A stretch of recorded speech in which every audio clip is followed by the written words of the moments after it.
agudo. Eso es lo que vamos a ver el día de hoy. Bueno, el síndrome nefrítico agudo es una de las formas de expresión clínica de diversos patrones histológicos de daño glomerular. Entonces, el síndrome nefrítico es un daño glomerular que se expresa de diferentes maneras en la histología. Puede haber daño del mesangio, puede haber daño de la célula epitelial, de la membrana basal, de la célula endotelial, etc. A eso se está refiriendo cuando dice en respuesta a variadas agresiones renales que se caracteriza por la aparición brusca o en pocos días de hematuria, proteinuria, edema, hipertensión arterial y reducción de la velocidad de filtración glomerular. Entonces, es una patología que que se caracteriza por estos signos y síntomas que estamos mencionando aquí. Pero ya lo dice el concepto, ¿no? Es de aparición brusca en pocos días. Y también hay un aumento de la presión venosa y yugular y alteraciones en la orina como hematuria, leucocituria, cilindruria y proteinuria.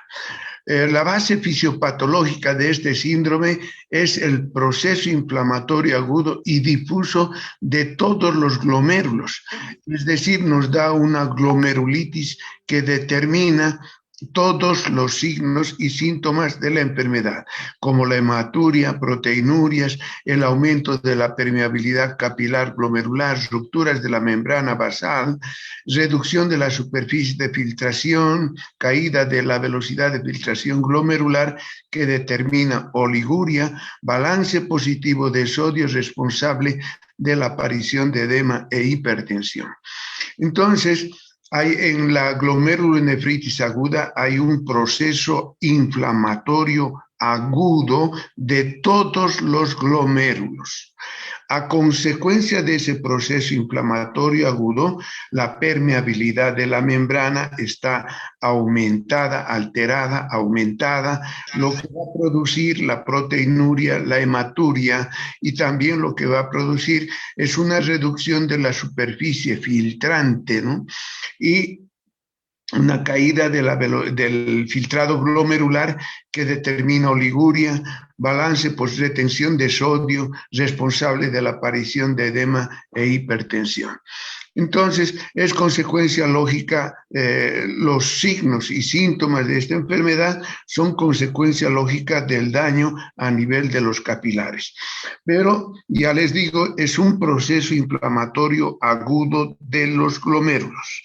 Todos los glomérulos están comprometidos, ya sea comprometida la célula endotelial, la célula epitelial, la membrana basal y el mesangio. Es decir, esas estructuras están involucradas cuando hay una glomerulonefritis aguda. Las causas del síndrome nefrítico agudo son agresiones glomerulares por diversos mecanismos inmunológicos. Por ejemplo, complejos antígeno-anticuerpo en la glomerulonefritis aguda posinfecciosa, ¿no? En la glomerulonefritis posinfecciosa por estreptococo se depositan estos complejos antígeno-anticuerpo en la membrana basal. Anticuerpos antimembrana basal en el síndrome de Gold-Pastur. Entonces, van estos anticuerpos directamente a atacar la membrana basal y ahí aumenta la permeabilidad, hay paso de proteínas, de eritrocitos, etcétera, ¿no?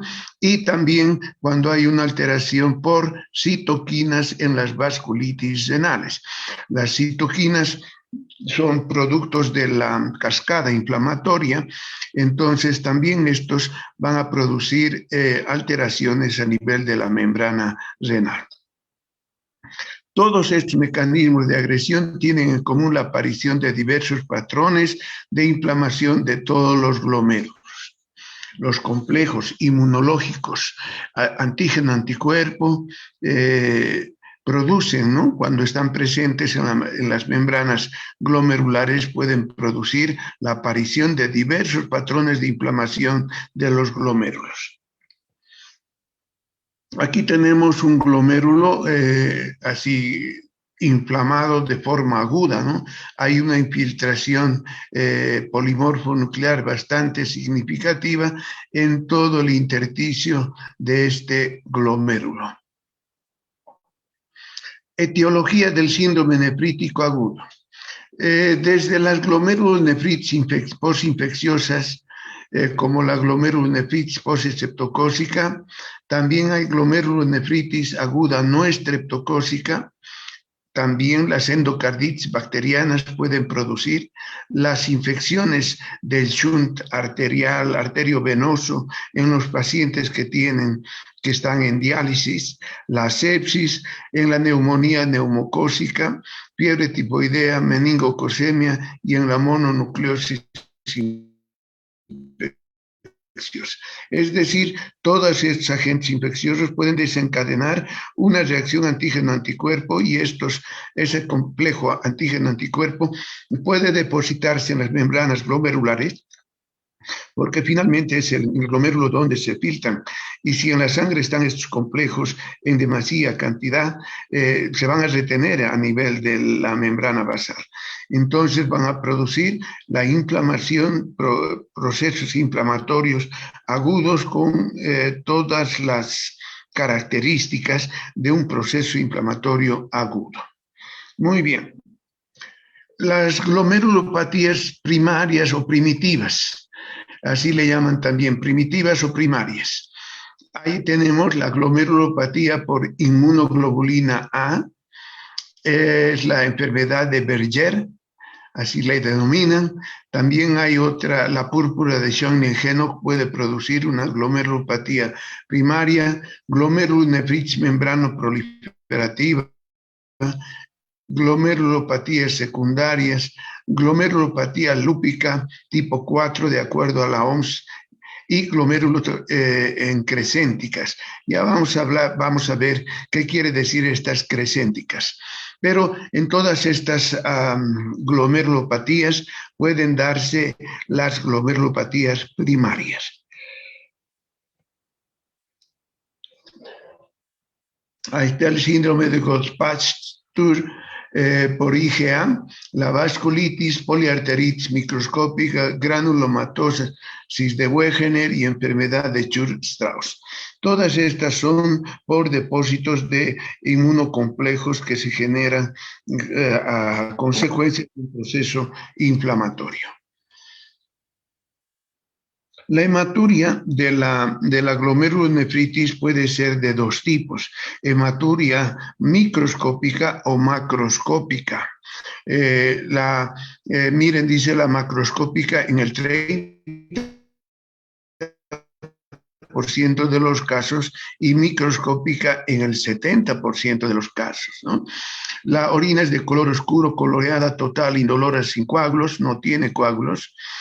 Y la presencia en el sedimento de hematíes dismórficos, es decir, los hematíes normalmente cuando hay en la orina son hematíes que conservan su forma, pero aquí en la glomerulonefritis aguda no conservan su forma, son hematíes dismórficos, su forma está alterada, tienen como espículas y a eso se le llama acantosituria. Entonces son glóbulos rojos espiculados prácticamente, y eso es lo que caracteriza a la glomerulonefritis, a la hematuria de la glomerulonefritis. Puede ser macroscópica como microscópica, pero hay siempre dismorfismo eritrocitario y acantosituria. La acantosituria quiere decir como si tuviera espinas, ese glóbulo rojo en su superficie, son espículas que se le van formando. Luego la demostración de leucocitos o células epiteliales en el interior de los cilindros. Tiene que quedar bien claro la hematuria glomerular. La hematuria glomerular es de dos tipos, puede ser de dos tipos, macroscópica y microscópica. ¿Cuál es la más frecuente? Microscópica. Entonces, la orina es oscura, coloreada, también puede ser indolora, sin coágulos. Hematíes, ¿cómo son los hematíes en el sedimento? Son dismórficos, alteración de su forma quiere decir, y con espículas como acantosituria.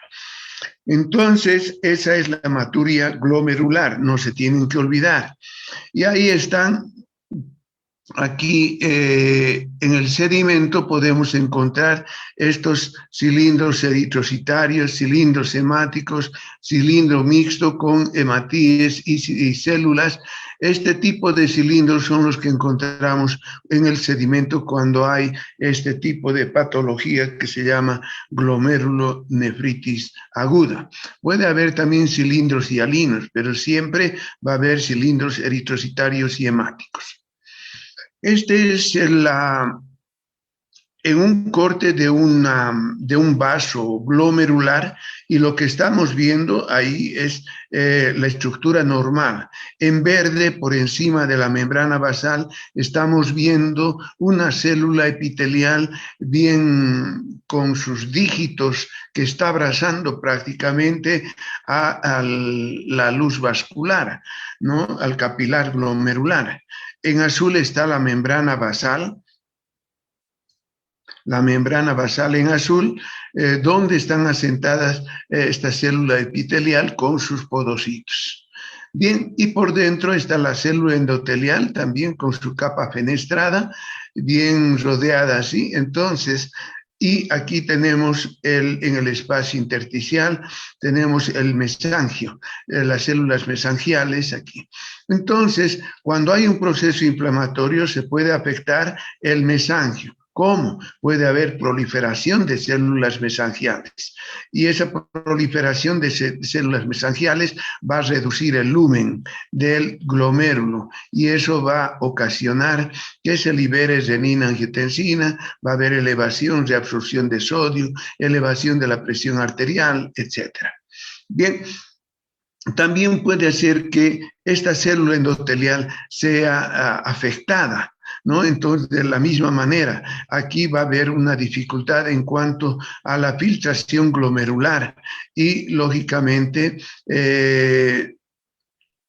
la permeabilidad de la membrana va a estar aumentada, se van a salir algunas proteínas, algunos eritrocitos hacia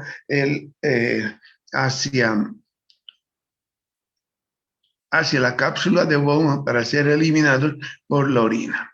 Entonces, aquí está la célula epitelial. Cuando hay un proceso inflamatorio, esta membrana se altera, aumenta su permeabilidad. Pueden haber, miren, vamos a ver una célula con patología, una célula epitelial con patología, una célula endotelial con patología, una membrana, vamos a ver, con patología. Esta es una membrana basal normal, una célula endotelial normal y una célula epitelial normal. Entonces, el síndrome nefrítico se caracteriza por la presencia de hematuria, proteinuria, hipertensión arterial, edemas, puede cursar con o sin oliguria. El síndrome nefrítico agudo puede desarrollarse en una persona hasta entonces completamente normal. Esto es lo que generalmente ocurre con la glomerulonefritis aguda postestreptocócica. Mientras no hay esa infección postestreptocócica, en algunas personas no hay el síndrome nefrítico. También puede presentarse en un paciente con proteinuria sintomática, síndrome nefrótico o insuficiencia renal crónica. En estos casos el pronóstico depende de la enfermedad causal, pero en general es malo. Claro, si se asocia, digamos, un síndrome nefrítico en el transcurso de un síndrome nefrótico, el pronóstico es grave. O una insuficiencia renal crónica que haga asociada a un síndrome nefrítico empeora las cosas. Bien, otras veces precede a una insuficiencia renal crónica o al síndrome nefrótico, siendo en estos casos el pronóstico también malo. Por eso, en la anamnesis nosotros tenemos que recoger antecedentes detallados para tratar de investigar estas cosas. Nuevamente, ahí está el capilar glomerular con sus capas, ¿no? Ahí está el mesangio, está la célula epitelial endotelial en amarillo con su capa fenestrada, la membrana basal en verde y la célula epitelial por encima, asentada en la lámina basal. Entonces, esto es lo que no hay que olvidarse, porque en estas tres estructuras es donde se produce el síndrome nefrítico. Puede afectar la célula endotelial, puede afectar la membrana o la célula epitelial y el mesangio. Causas del síndrome nefrítico agudo son muy variadas e incluyen, ya decíamos, las enfermedades glomerulares primarias. La más frecuente es el síndrome nefrítico agudo, complicación, dice, de la glomerulonefritis aguda postestreptocócica. Menos frecuentes son las restantes enfermedades glomerulares proliferativas y la glomerulopatía mesangiocapilar. Rara vez se presenta en la glomerulopatía membranosa, en la de cambios mínimos y en la esclerosis focal y segmentaria. Entonces, son muy variadas e incluyen las vasculitis y enfermedades por autoinmunidad, como el lupus, la poliarteritis nodosa, púrpura anafilactoide de Schoen-Lengenhoek, síndrome de Goodpasture, etc. También, ahora que hay mucho cáncer, puede ser por la radiación del riñón, que puede ocasionar una vasculitis en las personas. Causas del síndrome nefrítico agudo son muy variadas e incluyen, dice, ¿no? Enfermedades glomerulares primarias. Ahí está la glomerulonefritis aguda postestreptocócica. ¿Dónde se da esta infección postestreptocócica? En las amigdalitis. Ahí vemos, está la úvula prácticamente con a los costados las amígdalas inflamadas con esas capas blanquecinas que son capas de pus. Entonces todo esto está edematizado, inflamado, y aquí están las amígdalas con estas costras de pus, digamos así. Esta es la glomerulonefritis estreptocócica que puede producir un síndrome nefrítico. Digamos que no se cura, puede pasar a un síndrome nefrítico. Si esta amigdalitis en los primeros días se podría curar y sanar, puede no desarrollar la glomerulonefritis estreptocócica, ¿no? Porque el nivel de anticuerpos que puede estar produciendo va a ser bajo, y esos anticuerpos bajos se pueden depositar en la membrana, pero como son pocos, puede no ocasionar la enfermedad. Pero cuando dejamos a su evolución, digamos, hoy día me da una infección en la garganta, mañana me dicen que es amigdalitis, y yo me quedo tranquilo tomando mis medicinas caseras una semana. En una semana prácticamente ha habido mucha reacción antígeno-anticuerpo, y muchos anticuerpos se han ido a depositar en la membrana basal de mi glomérulo, y a consecuencia de eso va a disminuir la filtración glomerular, y voy a estar con un síndrome renal agudo prácticamente, ¿no?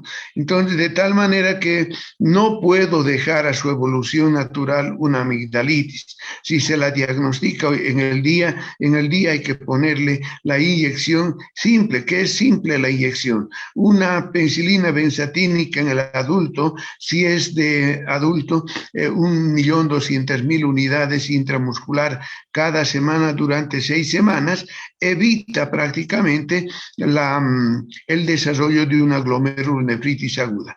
Pero los pacientes no vienen pues el primer día, vienen el tercero, cuarto, quinto, sexto día, muchas veces cuando ya se ha instalado la glomerulonefritis. Entonces vienen con hipertensión, vienen con que están orinando más oscuro y con espuma, luego vienen que me duele la cabeza por la hipertensión, etcétera. Ya viene con una sintomatología característica del síndrome nefrítico.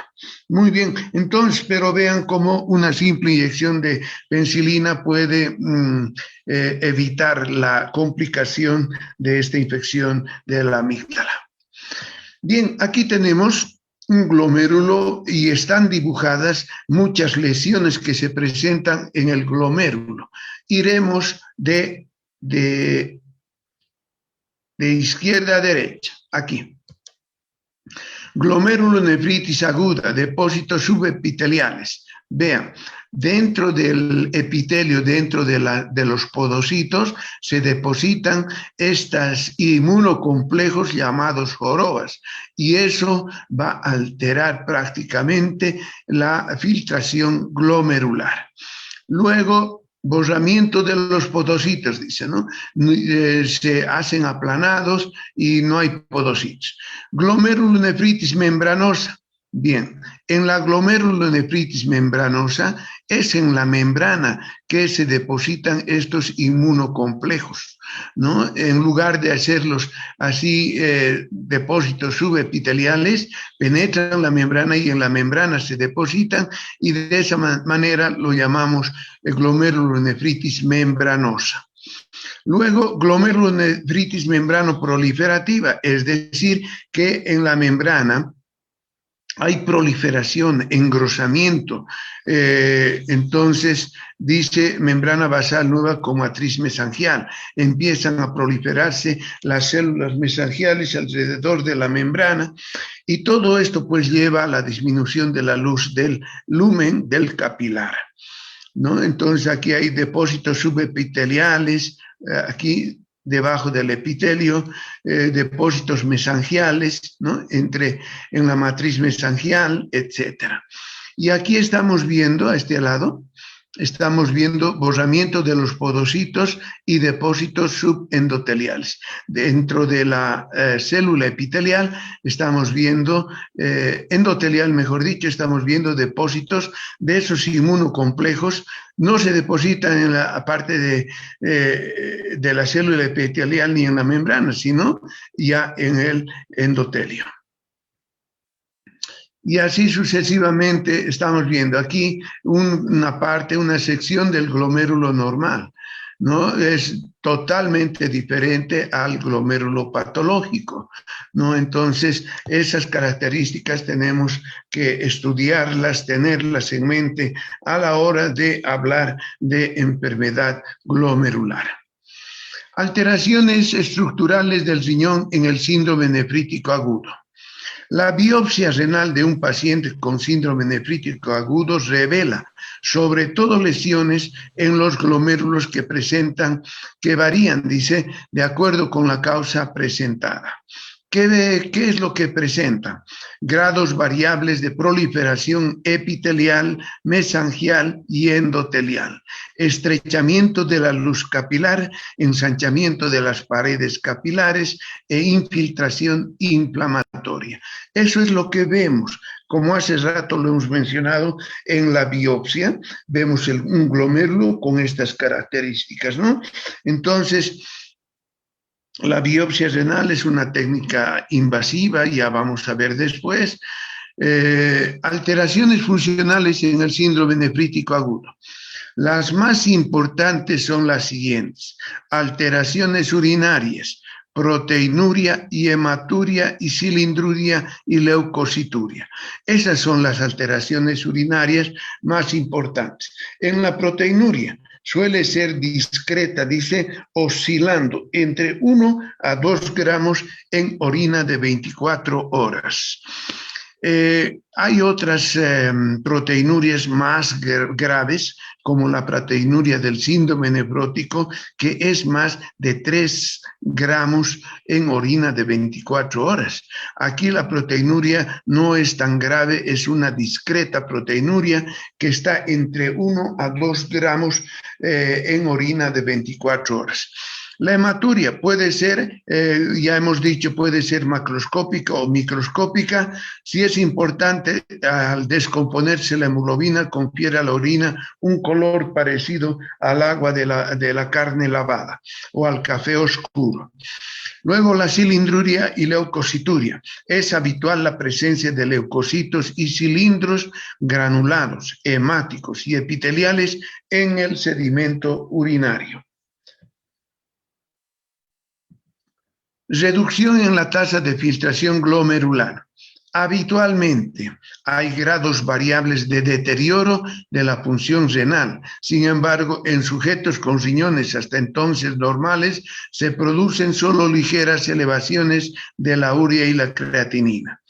Por el contrario, en pacientes que ya tenían lesiones preexistentes en el riñón, una discreta reducción de la filtración glomerular se acompaña de elevaciones importantes de la urea y la creatinina, ¿no? Entonces, cuando hay patología de base en el riñón, ya no es tan benigno, ¿no? Sino indica gravedad prácticamente, porque los niveles de urea y creatinina se elevan en demasía. Aquí hay una imagen de un glomérulo que dice glomeruloesclerosis, nefroesclerosis isquémica. Seguramente ha ocurrido una necrosis tubular aguda, isquémica, y ahí no ha llegado ya sangre, pues, para tratar de mantener viable el glomérulo. Y aquí ha tomado todo el colorante prácticamente y no se ve esa estructura celular adecuada de un glomérulo. Aquí vemos una parte del glomérulo, esta parte está dañada, por eso dice glomerulonefritis aguda es con esclerosis focal y segmentaria. Focal y segmentaria. Un segmento del glomérulo está afectado, ¿no? Entonces, eso es lo que puede estar ocurriendo cuando hay un proceso inflamatorio agudo. Otras alteraciones, perturbaciones en la capacidad de concentración urinaria. Normalmente sabemos que la orina tiene una densidad entre 1010 y 1030. Y si hay perturbaciones en la capacidad de concentración, esa densidad se va a ver afectada. Varían dependiendo de la magnitud del daño tubular. Si el síndrome nefrítico agudo se instaura en el curso de una insuficiencia renal crónica, está completamente perdida la capacidad de concentrar la orina y la densidad se mantiene fija y baja en 1010 o un poco menos de 1010. Y a eso, cuando se mantiene así baja la densidad de la orina y no sube, aunque tú aumentes la cantidad de solutos, etcétera, a eso le llamamos isostenuria. Retención de sal y agua.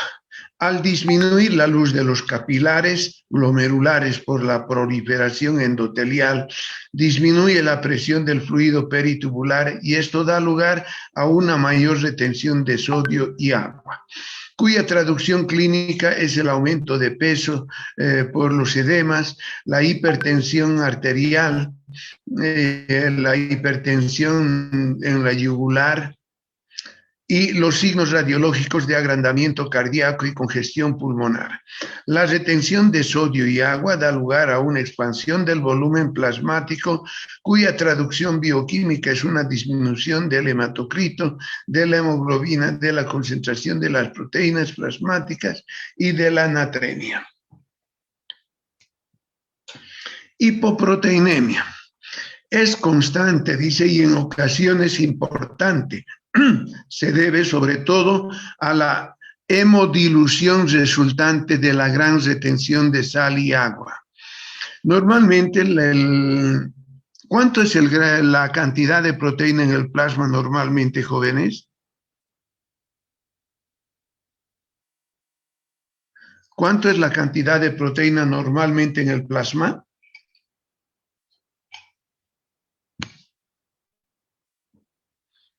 ¿Alguien sabe? ¿Aló? Aló, Recuerdo, aló, ¿me doctor, están? que en el plasma hay 90% de agua, doctor. Eh, a ver, hay agua en el plasma, pero no es en esa proporción.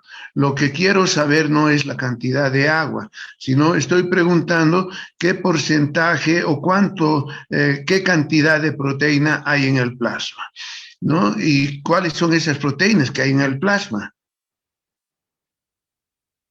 ¿Albúmina? No me preguntes, pues responde sin signo de interrogación. Albúmina, punto. Pero no es solamente pues, albúmina el plasma.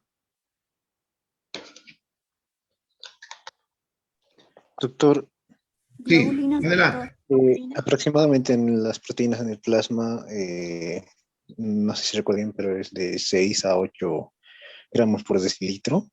Y eh, la mayoría de eso lo compone la albúmina, también está la alfa globulina. Y, A ver, y- por favor, cuando me respondan, no me han de responder con signos de interrogación, ¿ya? Me han de responder afirmativamente. En realidad, la cantidad de proteínas en el plasma es de 7 gramos por decilitro, de los cuales 5 gramos es albúmina y 2 gramos globulinas y otras proteínas. Entonces, eso es lo que todo el mundo tiene que saber, jóvenes como estudiantes de medicina, ¿no? De cuarto año ya.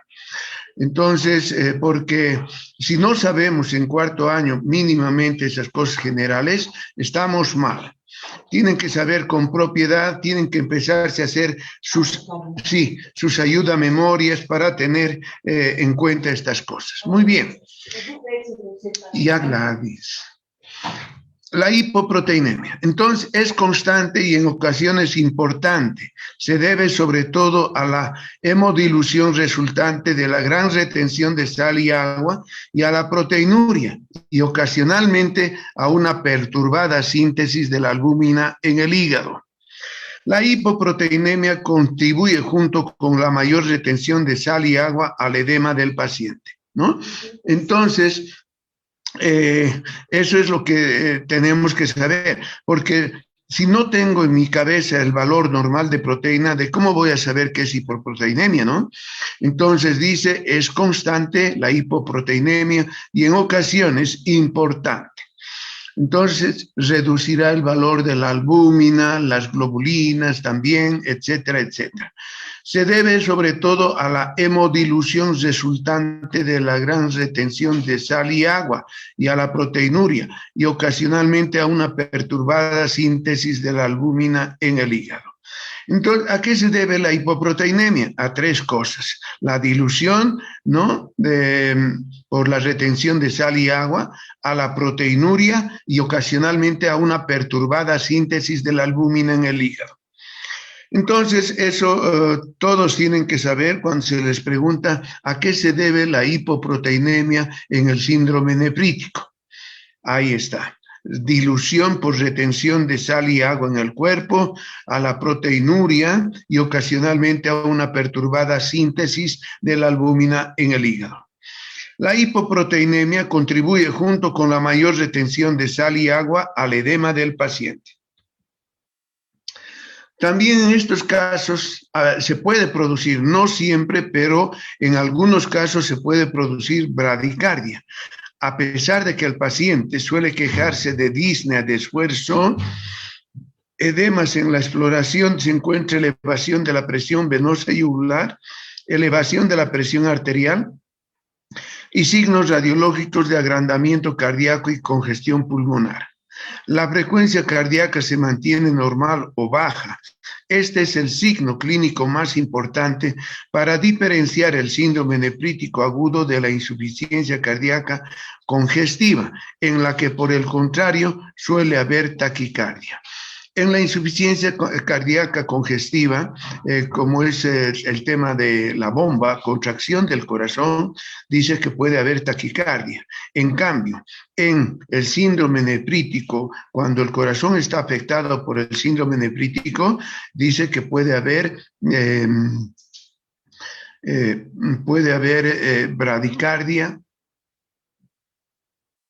bradicardia, ¿no?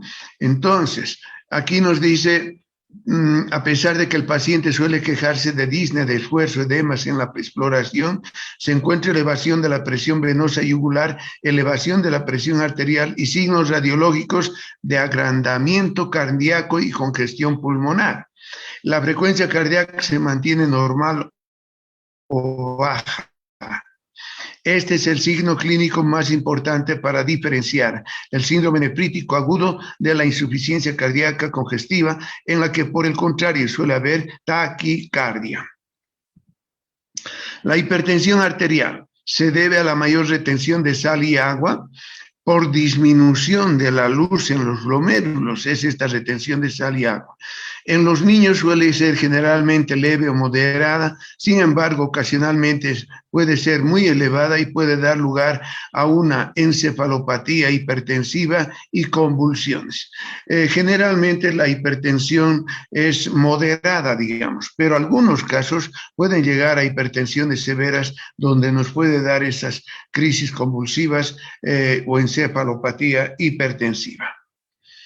Cuadro clínico del síndrome nefrítico agudo. Al comienzo, el paciente se queja de hinchazón en los párpados al levantarse de la cama e hinchazón de los tobillos al final de la tarde. Esto se acompaña de un cambio en el color de la orina que se parece al agua de carne lavada o al café oscuro o de una producción escasa de orina. Con eso viene el paciente, dice, se me hinchan mis ojos en la mañana cuando amanezco y mis pies en la tarde aparecen hinchados. Mi orina está más oscura que antes, ¿no? Así viene y nos va relatando el paciente. Es habitual un aumento reciente de peso al mismo tiempo que el apetito disminuye y hay malestar general. En la glomerulonefritis aguda es frecuente el dolor en los flancos y en regiones lumbares. Bien. Los exámenes de laboratorio inmunológicos e imágenes de mayor utilidad son las siguientes. Si estamos pensando como la glomerulonefritis postestreptocócica es una de las primeras causas de glomerulonefritis aguda, entonces pediré pues antiestreptolicina, ASO o ASTOS le llaman, entonces voy a pedir antiestreptolicinas. Luego voy a pedir fracción 3 del complemento, C3. Voy a pedir también anticuerpos antinucleares pensando en un lupus, anticuerpos anticitoplasma de los neutrófilos también pensando en lupus y en otras enfermedades sistémicas. Anticuerpos antimembrana basal también podré pedir siempre y cuando esté con una clínica en la cual yo piense que se trate de eso. Entonces, estos son los análisis más importantes de sangre que se requieren para hacer el diagnóstico de las glomerulonefritis agudas. La antiestreptolicina da cuenta de una infección estreptocócica reciente. Si es positiva, normalmente si es positiva la antiestreptolicina, tiene que venir así más o menos, más de 600 unidades TOT. Esa es la medida de las antiestreptolicinas. Hasta 600 unidades TOT es normal, pero más de 600 unidades TOT ya es patológica y si hay clínica como edema, hipertensión, hematuria, etcétera, entonces más el ASTO positivo, estamos en presencia de una glomerulonefritis postestreptocócica. El complemento C3 estará bajo en las glomerulonefritis infecciosas, lúpica y membrano proliferativa. Vamos a ver, si tenemos un paciente que viene con signos, sintomatología de un síndrome nefrítico agudo, tiene hipertensión arterial, tiene edemas, tiene oliguria y además hematuria, entonces dice, le hacemos el ASO, el C3, el ASO viene más de 600 unidades TOT y el C3 está por debajo, dice, ¿no? Está abajo en la glomerulonefritis infecciosa. Entonces, con eso podemos corroborar adecuadamente nuestro diagnóstico completo prácticamente. Cuando en un síndrome nefrítico agudo el complemento 3 es bajo y no se demuestra un streptococcus ni un lupus, la búsqueda de una endocarditis infecciosa es obligatoria, ¿no? Entonces vean, si no hay glomérulo, si no has hecho asto, es negativa, has hecho lupus, es negativo. Entonces dice, hay que buscar una endocarditis infecciosa para tratar de explicar este complemento bajo. Y la herramienta es de gran utilidad en su diagnóstico. Esto es el ecocardiograma transtorácico inicialmente. Y si la sospecha persiste, el transesofágico es diagnóstico. Para la endocarditis, quiere decir, ¿no? El ecocardiograma transtorácico o transesofágico es el elemento que puede hacer el diagnóstico de una endocarditis bacteriana. En el lupus es útil porque es aunque poco específica, la presencia de anticuerpos antinucleares positivos. En un paso siguiente, con una excelente especificidad, encontrar títulos de anti-DNA nucleares. Un ANCA positivo apoya fuertemente la presencia de una vasculitis glomerular. El ANCA citoplásmico, un Wegener, un ANCA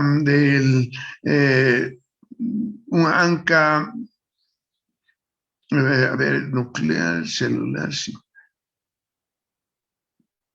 Un ANCA-P será positivo en una poliangiitis microscópica. Bueno, como ven ustedes, los ANCAs hay que pedir para qué quieres, ¿no? Si es ANCA-C para el citoplasma, el ANCA-P para la pared del núcleo, entonces dice, hay que pedir el examen correspondiente para tratar de detectar la enfermedad. Pero generalmente llegamos a diagnosticar, por ejemplo, un Wegener o una poliangiitis microscópica a través de descarte. Como ya hemos hecho ANA, ANCA y otros, entonces nos queda solamente eso. Entonces, cuando hacemos eso y si nos sale positivo, prácticamente esa es la enfermedad. Aquí en esta tabla 3 nos está mostrando la etiología más frecuente del síndrome de nefritis agudo según edad. Menores de 15 años, glomerulonefritis aguda post-estreptocócica. Síndrome hemolítico urémico es en recién nacidos y púrpura de Schönlein-Henoch en personas menores de 15 años.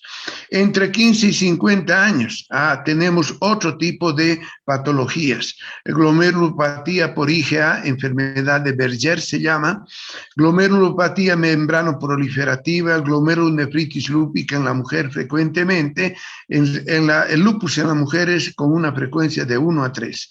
Quiere decir, por cada varón, 3 mujeres. Sí, por cada...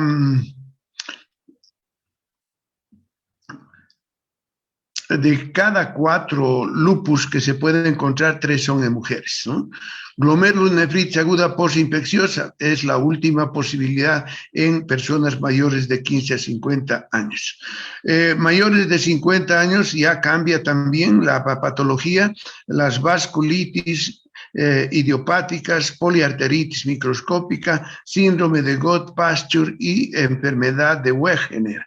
Entonces, como ven ustedes, no se presentan en todas las edades estas enfermedades, sino que hay particularidades de acuerdo a la edad. En resumen, los pasos a seguir. Vamos a ver ahora el diagnóstico etiológico del síndrome nefrítico. Primero, tenemos que investigar una glomerulonefritis aguda postinfecciosa. Recordar que una endocarditis infecciosa puede debutar como un síndrome nefrítico agudo también. Entonces, hay que buscar la enfermedad sistémica con dicho propósito, el laboratorio inmunológico. Hay que pedir antiestreptolicinas, complemento en primer lugar. Si sospechas de un lupus, ANA, anti-DNA nuclear, el ANCA es de gran utilidad. orientar las probabilidades diagnósticas según la edad del paciente y recurrir a la biopsia renal en el síndrome nefrítico cuando el diagnóstico por métodos clínicos no hayamos podido hacerlo o la evolución seguida sea atípica y siempre que el procedimiento no signifique un riesgo mayor para el enfermo. Una biopsia es un procedimiento invasivo, pues, ¿no? Entonces, no siempre se puede hacer, pero en pacientes que no tenemos respuesta al tratamiento, en síndrome nefrítico agudo, que no tenemos tratamiento o que rápidamente nos está haciendo una insuficiencia renal aguda, podemos tomar la decisión de hacer una biopsia para especificar mejor el lugar de la lesión y a consecuencia de eso dar un tratamiento adecuado. Evolución de la enfermedad. El curso típico del síndrome nefrítico agudo por una glomerulonefritis aguda post-estreptocócica es la curación, es decir, es benigna, a pesar de que viene con esa sintomatología bastante especial como hematuria, proteinuria, hipertensión, etcétera. Dice que la evolución es benigna, se puede curar esta enfermedad. Habitualmente hay una rápida regresión de los signos y síntomas en el lapso de 7 días. Qué lindo, ¿no? En 7 días yo controlo la enfermedad prácticamente, siempre y cuando sepa. Porque si no sé, puede que esto me dure 14 días, 21 días y pueda pasarse ya a una insuficiencia renal crónica. Todo depende de la preparación del médico y en qué manos cae pues, el paciente, ¿no? Si ha caído en manos de un médico que ha estudiado adecuadamente sus materias, entonces se va a beneficiar, pero si cae un médico que no era muy buen estudiante, se va a perjudicar.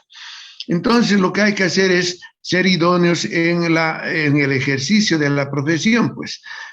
Ahora estamos en una gran crisis de valores prácticamente porque los delincuentes están fuera y los inocentes están presos en la cárcel, ¿no? Entonces, una gran crisis de valores que nos está generando estos gobiernos en estos últimos tiempos. Pero hay que seguir, pues, y hay que luchar para que se establezca con claridad la verdad, ¿no? Porque si vamos a andar en un mundo oscurantista, vamos a fracasar prácticamente como país. Bien. La hematuria macroscópica desaparece en pocos días, persistiendo microhematuria entre 6 meses hasta 2 años. Puede estar todavía la microhematuria o la hematuria microscópica. La macroscópica puede desaparecer en 6 días, la microscópica también puede disminuir en su intensidad, pero puede mantenerse por 6 meses hasta 2 años. La proteinuria igualmente regresa desapareciendo a los 6 meses y cuando esta persiste por periodos mayores se debe plantear la presencia de una glomerulopatía crónica que presentó en su evolución un brote de glomerulonefritis aguda evidenciado con un síndrome nefrítico. Entonces dice, si la proteinuria regresiona, desapareciendo a los 6 meses, está bien, está curado el paciente. Pero si esta proteinuria, a pesar del tratamiento, persiste por periodos mayores, hay que plantear la presencia de una glomerulopatía crónica que se presentó en su evolución en un brote de glomerulitis aguda evidenciado como síndrome nefrítico. Otras enfermedades que debutan como síndrome nefrítico agudo tienen evoluciones diferentes según la historia natural de la enfermedad de fondo. Por ejemplo, una glomerulonefritis crescéntica. Esta crescéntica se refiere a que hay depósitos subendoteliales que semejan crestas y a estas crestas les llaman crescénticas, ¿no? Entonces, eso puede ser a nivel epitelial, subendotelial y subepitelial. La presencia de estas crestas puede ser a nivel subepitelial y subendotelial.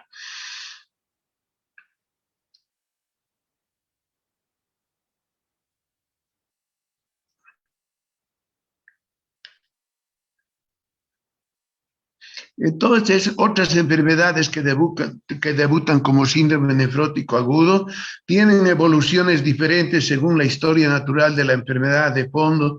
Por ejemplo, una glomerulonefritis crescéntica, cuando debuta con un síndrome nefrítico agudo, presenta un rápido y progresivo e irreversible deterioro de la función renal de no mediar intervenciones terapéuticas. Por ejemplo, viene un paciente con hematuria, viene con proteinuria, hipertensión arterial, edemas en la cara y en los pies. Nosotros hacemos un diagnóstico clínico de síndrome nefrítico agudo y le pedimos los análisis. Y mientras está haciéndose los análisis de un día para otro, el paciente empeora. Entonces le vuelvo a pedir análisis y comparo los de ayer con los de hoy día y hay un deterioro significativo de un día para el otro.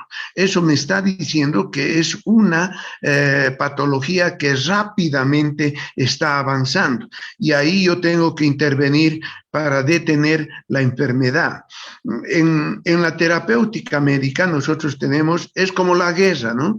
Algunos con balitas matan, otros con bombas, otros con ametralladoras, otros con misiles, ¿no?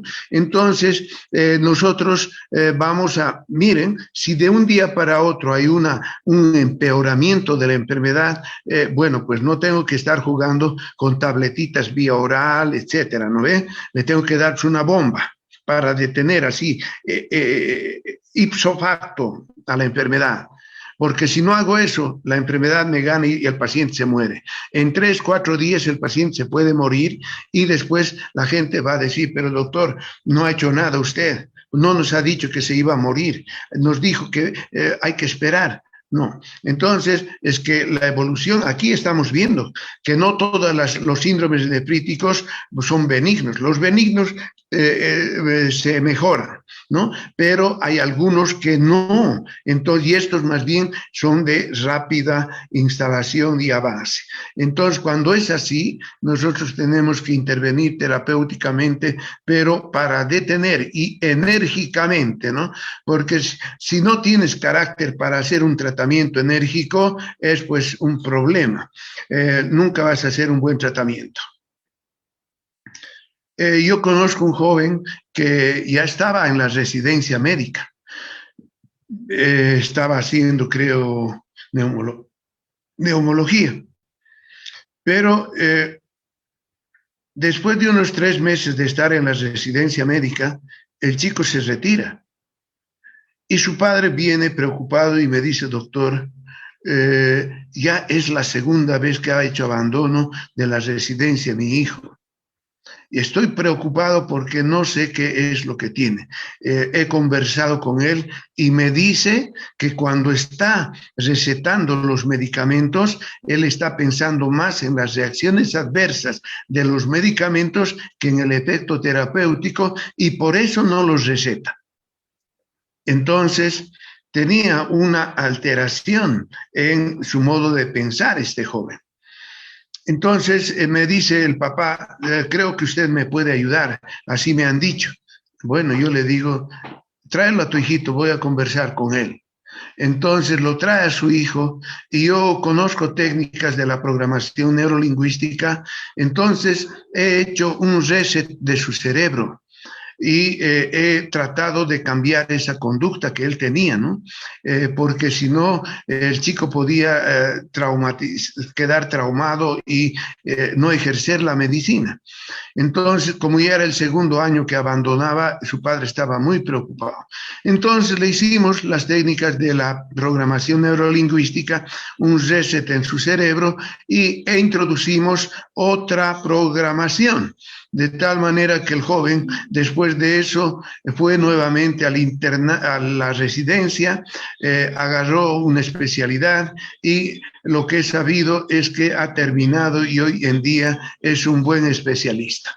Entonces, puede suceder así, que cuando uno tiene miedo de administrar medicamentos, porque así se dan pues las cosas, entonces uno tiene que tener ese sentido de la guerra cuando está yendo a combatir un una enfermedad, ¿no? O te gana la enfermedad o le ganas a la enfermedad. Entonces ahí tienes que emplear tus recursos terapéuticos de una manera, pero magistral, pues. No siempre la medicina es ciencia, ¿no? También es arte, dicen. Entonces ahí tu arte de la ciencia médica tiene que manifestarse para poder hacer esos tratamientos. Porque de lo contrario te puede ganar la enfermedad. Una nefropatía por IgA, dice, tiene evoluciones variables, desde quienes se presentan solo como hematuria y se curan en pocos días, a otros quienes regresan con el síndrome nefrítico agudo, pero persisten elementos de enfermedad renal crónica, la que en tiempos variables llega a la enfermedad renal crónica etapa 5. En la enfermedad renal crónica etapa 5 quiere decir etapa terminal y diálisis. En los pacientes que están en diálisis son pacientes enfermos renales crónicos que han llegado a la etapa 5. Bien, entonces pueden ir a la cronicidad y entrar a diálisis estos pacientes. Ahí está el edema en los párpados, como pueden ver ustedes en la cara de este niño. Puede haber también acumulación de líquido, encharcamiento de los pulmones, puede haber edema agudo de pulmón y también puede haber edema cerebral. Ahí está en esa tomografía, las zonas blancas están hablando de edema cerebral. Entonces, en esos casos nos puede dar una crisis hipertensiva y convulsiones prácticamente, ¿no? Y aquí con el pulmón ensanchado nos puede producir un edema pulmonar agudo.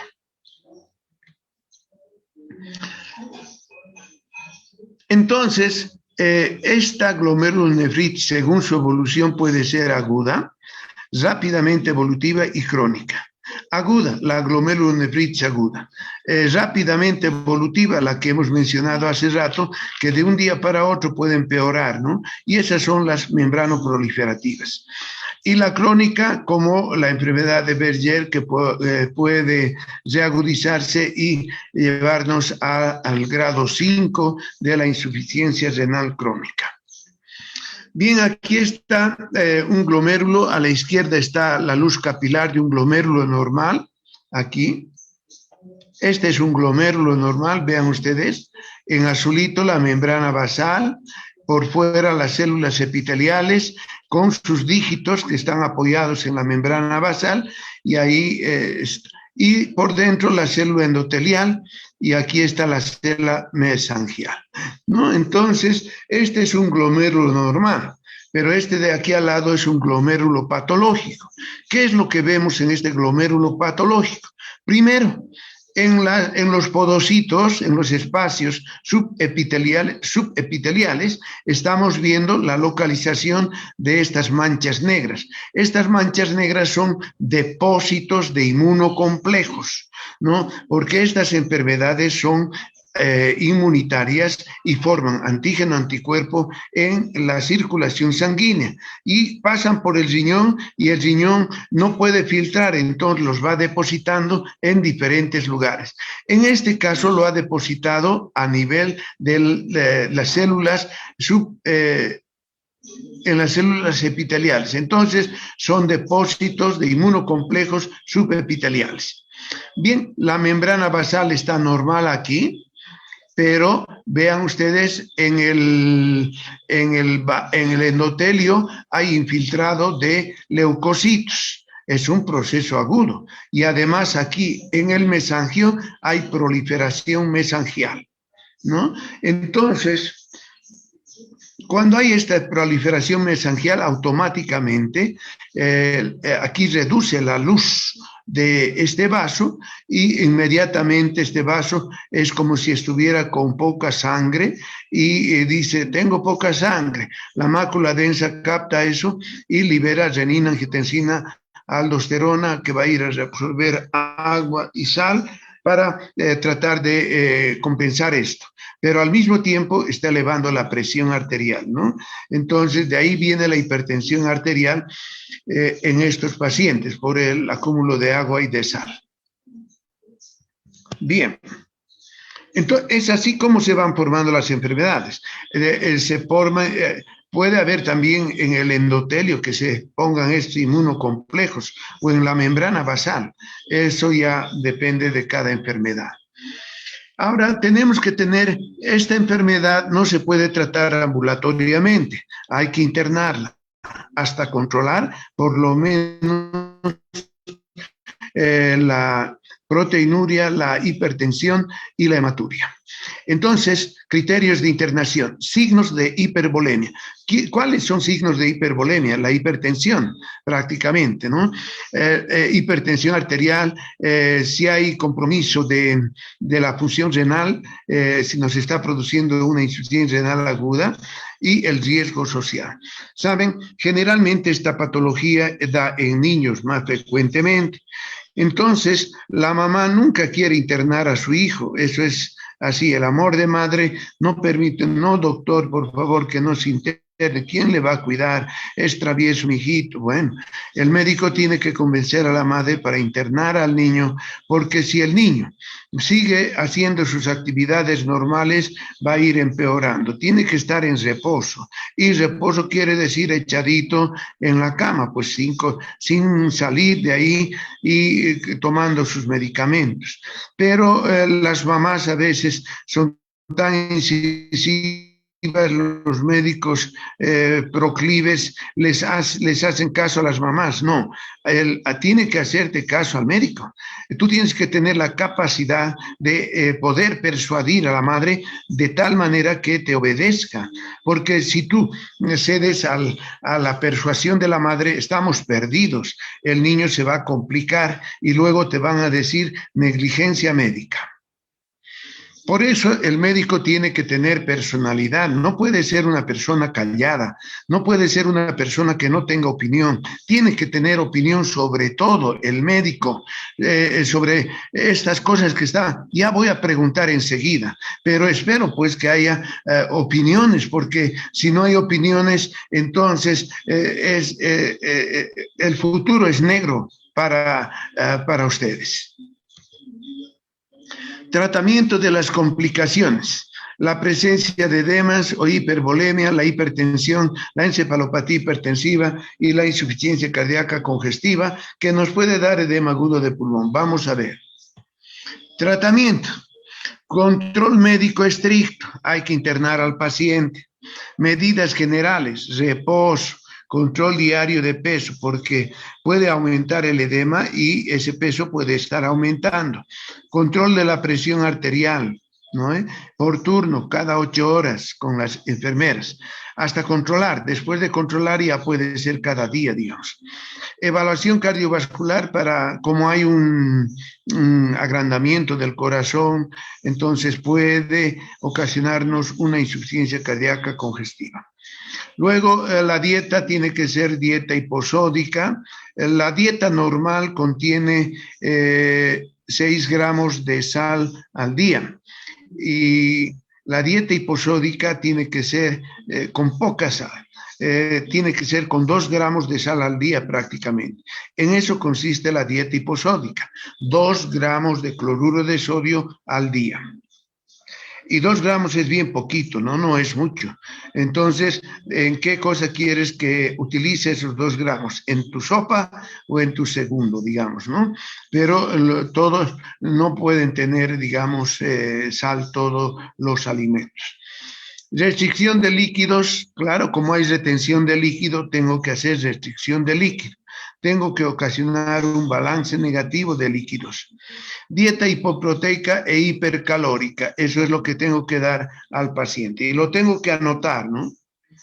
Bien, el síndrome nefrítico es la manifestación característica de la glomerulonefritis aguda postinfecciosa y de bastantes casos de membrana proliferativa.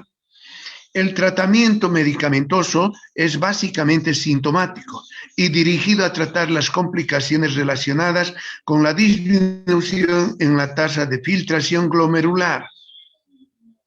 Lo anterior incluye adecuado control de la presión arterial, control de los edemas, preferentemente de la presión arterial, vamos a controlar con IECA, IECAs y ARAs, pero tengo que saber el nombre de un IECA y de un ARA por lo menos, ¿no? Porque si digo IECA, le voy a tratar con IECA, no da. A ver, le voy a dar IECA cada 12 horas, la enfermera va a venir y te va a decir, doctor, ¿qué IECA le voy a dar? ¿Qué ARA le voy a dar? No, tiene que escribir usted el nombre del medicamento. Y desde ese momento te va a mirar mal la enfermera, va a decir, este doctor no sabe, y te va a esquivar y te va a perjudicar definitivamente. Y también diuréticos de ASA. Entonces, ¿qué diuréticos de ASA conocerán? No sé, pero aquí están las dosis de los medicamentos que utilizamos normalmente en este tipo de pacientes. Enalapril, 10 miligramos, un comprimido vía oral cada 12 horas. Vean cómo se escribe, cómo se hace la prescripción.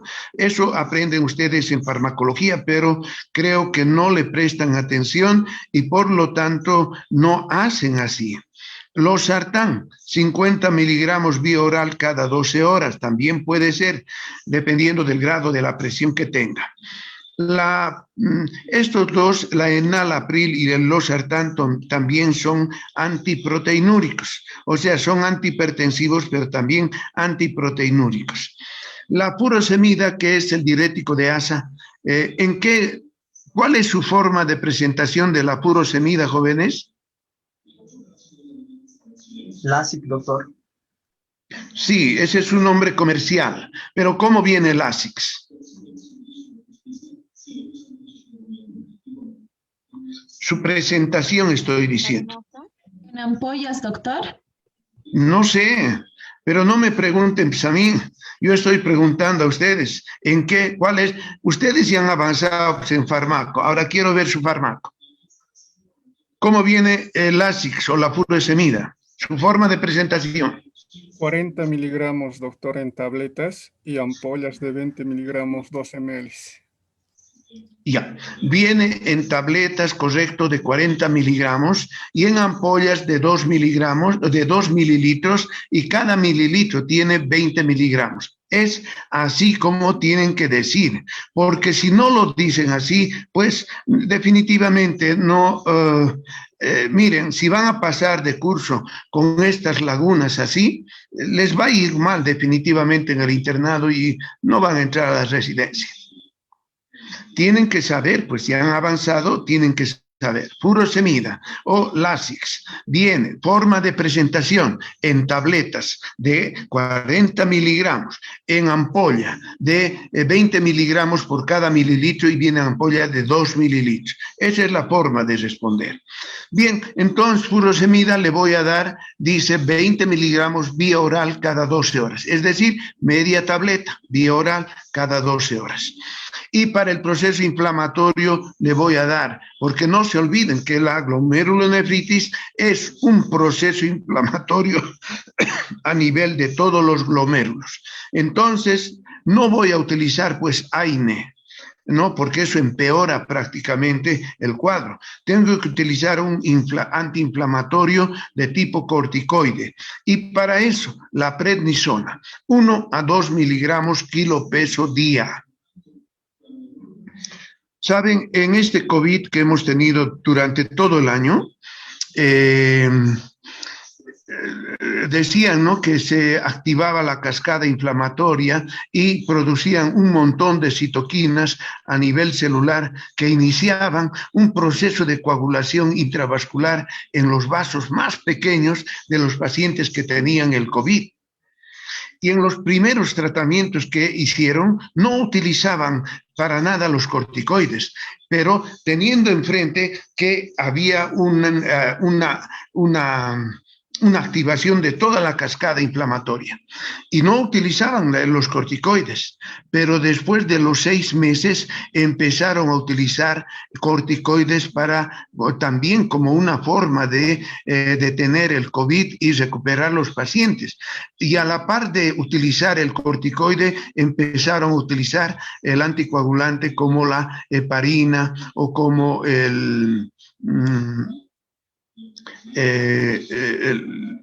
la enoxiparina y la heparina, ¿no? Pero cuando hay un proceso inflamatorio así agudo, fuerte, hay que utilizar corticoides. La prednisona a 1 a 2 miligramos kilo peso día, bien. En un paciente de 60 kilos, vamos a hacer para hacerlo mejor. ¿De qué depende que yo use 1 o 2 miligramos kilo peso? Depende del cuadro clínico. Si el cuadro clínico no está muy complicado, utilizaré pues 1 miligramo kilo peso. Pero si, digamos, es muy hipertenso, hay mucha hematuria, mucha proteinuria, entonces utilizaré pues 2 miligramos, ¿no? Eso ya es de acuerdo a mi criterio clínico, de acuerdo a cómo estoy viendo el paciente prácticamente. Pero entre 1 y 2 miligramos es que se usa. No se usa más miligramos, aunque esté más grave el paciente, no se usa. Este es el límite, este es el tope para utilizar. Si yo tengo un paciente de 60 kilos para facilitar y le voy a dar 1 miligramo kilo peso, voy a darle 60 miligramos. Entonces le daré ¿cuántas tabletas? La prednisona, ¿saben ustedes cómo es la forma de presentación de la prednisona?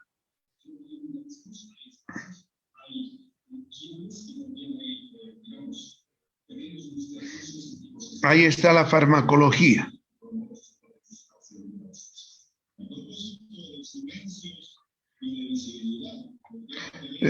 Todos los medicamentos tienen que saber ustedes su forma de presentación. Hoy día yo les he facilitado poniendo las dosis, todo eso, porque no debería haber puesto, sino debería haberles preguntado a ustedes, porque lógicamente ya tienen que saber, no es que van a aprender con el tiempo, ya tienen que saber. La prednisona viene en tabletas de 5, 10 y 20 miligramos. En este caso voy a utilizar 3 tabletas de 20 miligramos para hacer los 60 miligramos y le voy a dar en una sola toma en la mañana. ¿Por qué doy en una sola toma el corticoide en la mañana?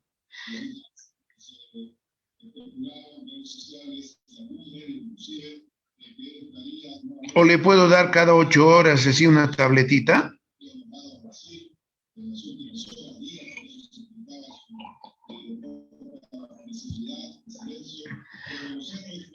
Le doy en la mañana porque tiene que ver con el ciclo circadiano. El ciclo circadiano en la mañana está empezando a secretar el cortisol y ahí es donde tengo que dar esta prednisona, ¿no? Porque si le doy cuando el pico máximo de cortisol está produciéndose, digamos, al mediodía, es contraproducente. Entonces, tengo que darle al inicio del día cuando el cortisol está empezando a secretarse en mayor cantidad después de la noche. Bien, entonces una sola toma en la mañana, 3 tabletas, etc.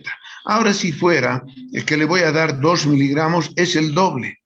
El doble. Igual, las 6 tabletas tengo que darle en la mañana y tengo que utilizar un medicamento para gastroprotector.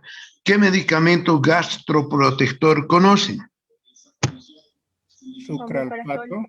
Omeprazol. Ya, el omeprazol. Forma de presentación del omeprazol. ¿Cómo le voy a dar a este paciente?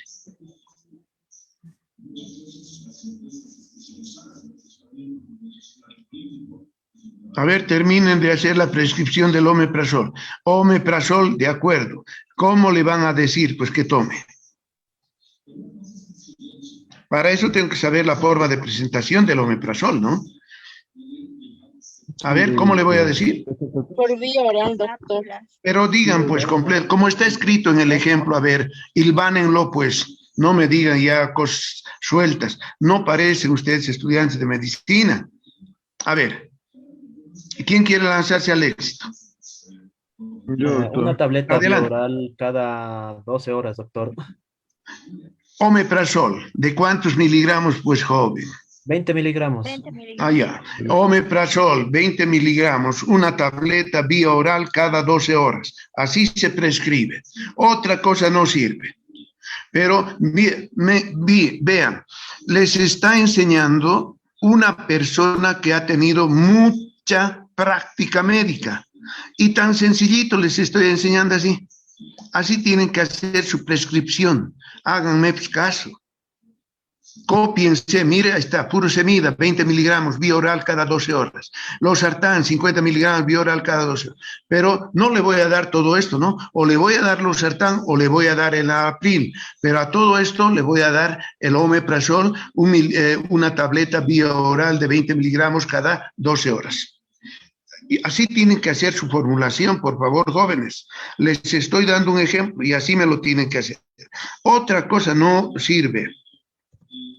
Bien, luego dice, podemos combinar la prednisona oral diaria en adultos, 1 miligramo kilo peso día, y ciclofosfamida intermitente intravenosa en bolos mensuales. Es la mejor terapéutica para controlar la nefritis lúpica. Cuando yo tengo una glomerulonefritis por lupus, le doy prednisona también, 1 a 2 miligramos, dependiendo del caso clínico.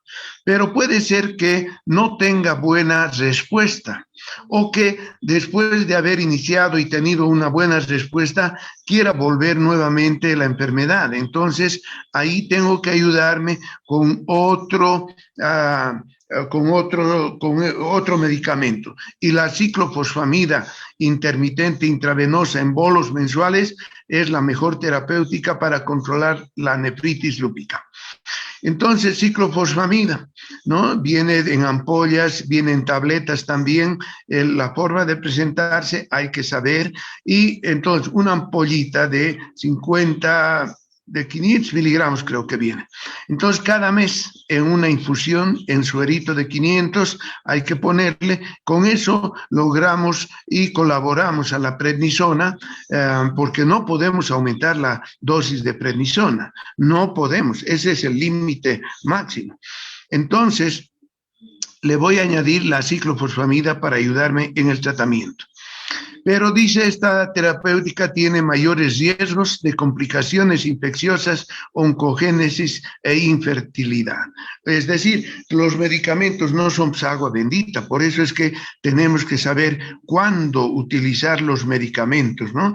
Porque pueden tener más efectos secundarios que los beneficios, pero yo tengo que, a la hora de la verdad, evaluando la circunstancia de mi paciente, tengo que sopesar, tengo que poner en la balanza qué medicamento voy a usar con el menor riesgo terapéutico.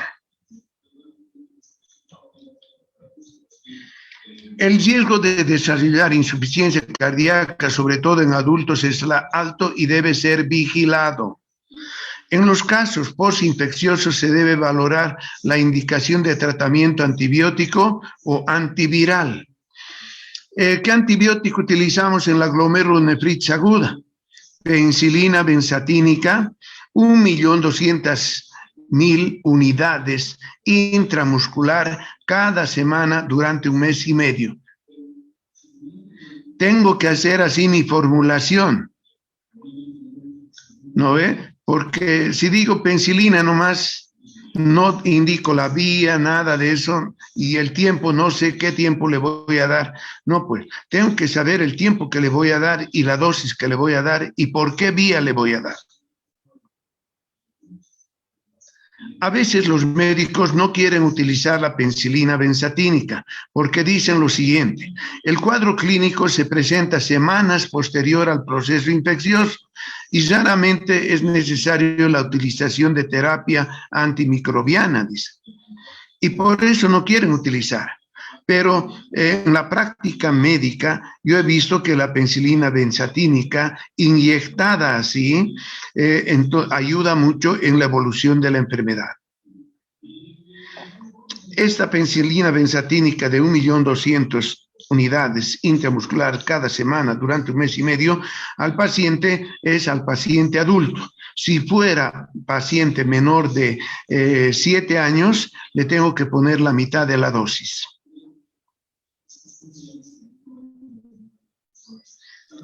En pacientes de 7 años, es la misma dosis de corticoide, 1 a 2 miligramos kilo peso, dependiendo del cuadro clínico, ¿no? Entonces, el corticoide se mantiene la dosis tanto para adultos como para niños, pero la penicilina varía en adultos y en niños. El pronóstico de la enfermedad depende de la causa y de la existencia de las lesiones renales preexistentes. En los niños, hasta entonces completamente normales, un ataque de glomerulonefritis aguda post-estreptocócica suele pasar en 1 a 3 semanas y la recuperación siempre es total. Qué lindo, ¿no? O sea, tienes la satisfacción de poder curar al paciente en 1 mes. Por el contrario, dice, en los adultos con enfermedad renal previa, la recuperación es lenta y siempre queda un menoscabo importante de la función renal. La muerte ocurre rara vez como consecuencia del edema pulmonar, del fallo renal o de la encefalopatía hipertensiva o de trastornos electrolíticos que producen arritmias cardíacas. ¿Qué electrolito es el que más produce arritmias cardíacas? ¿El potasio, doctor? Correcto, el potasio, ¿no? Generalmente en pacientes renales es la hiperpotasemia, ¿no? Y la hiperpotasemia nos puede producir todas las arritmias cardíacas posibles. Desde una extrasístole nos puede producir un bloqueo de primero, segundo, tercer grado y nos puede producir también una fibrilación auricular o ventricular y finalmente el paro cardíaco. O sea, hay que controlar bien el potasio. El seguimiento que vamos a hacer al paciente que ha tenido glomerulonefritis aguda, le vamos a hacer controles que serán cada 4 meses hasta el primer año. Es decir, en el primer año 3 veces lo vamos a ver. Y ahí vamos a ver cómo ha evolucionado su proteinuria y su hematuria principalmente. A veces hasta los 6 meses puede haber proteinuria y hematuria.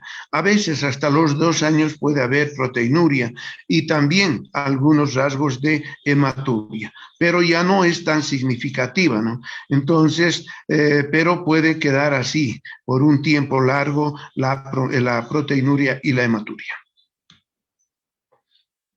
Hay que hacer el seguimiento y el control al grupo familiar para ver si es portador del estreptococo beta hemolítico y hay que darle de alta al paciente con peso, es decir, sin edemas, la presión normalizada y hay que hacer control ambulatorio. Generalmente 1 semana es que se quedan internados, pero los papás siempre son así, nos piden que le demos de alta muy rápido, pero no hay que dejarse convencer, porque después cuando pasa algo es el médico que tiene la culpa, ¿no? Entonces, no...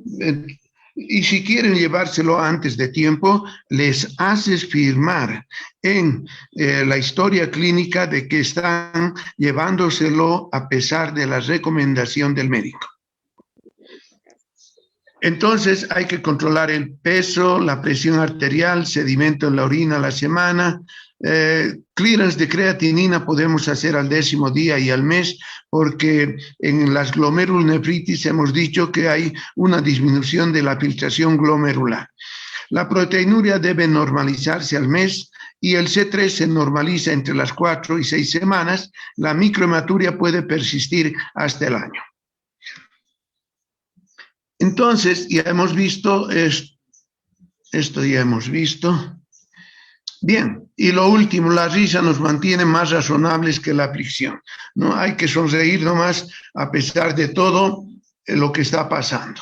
Bien, con eso habríamos terminado este tema del síndrome nefrítico. Si hay algunas preguntas, podemos responder en este momento. Adelante.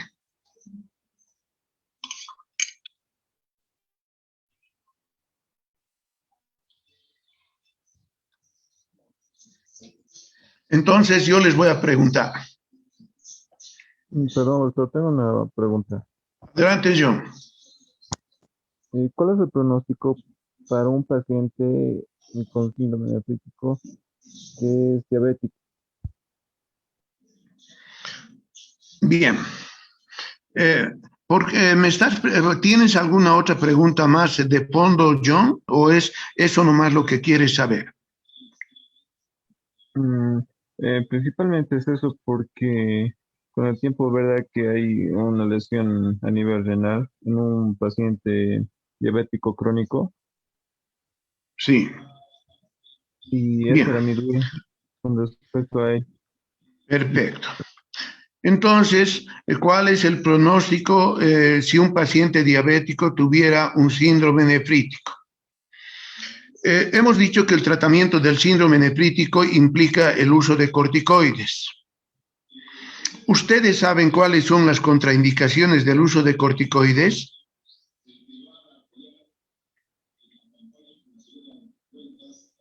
Doctor, una parte es daño en la glándula suprarrenal. A ver, no precisamente, John, pero seguiré insistiendo. ¿Qué contraindicaciones tiene el uso de corticoides? Retención de líquidos, causa En presión pacientes que están inmunodeprimidas, doctor. No, son cosas más sencillas.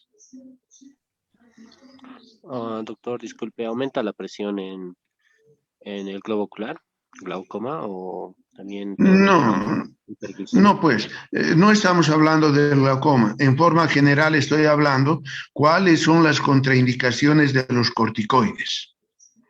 Pero son complicaciones graves, grandes, pues jóvenes. Eso es lo que yo digo, ¿no? Por eso digo, la farmacología está floja.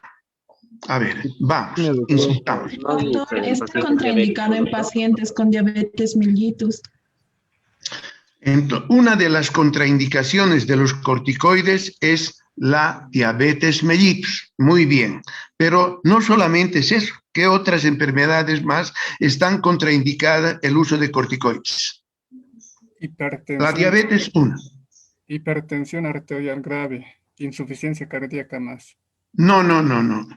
Doctor, en úlcera péptica y en... ¿No ve? En úlcera péptica, por eso das gastroprotector cuando das corticoide. Elemental es eso. Después, ¿qué más? También puede ser, doctor, en insuficiencia hepática o renal. No. Eso. No. Vean, jóvenes, así les van a preguntar en el internado o en la residencia médica. Contraindicaciones de los corticoides. ¿Por qué le quieres dar corticoide a un paciente que tiene nefropatía diabética? Si está contraindicado el corticoide, ¿qué vas a hacer ahora? Eso me ha preguntado Joe Manardi.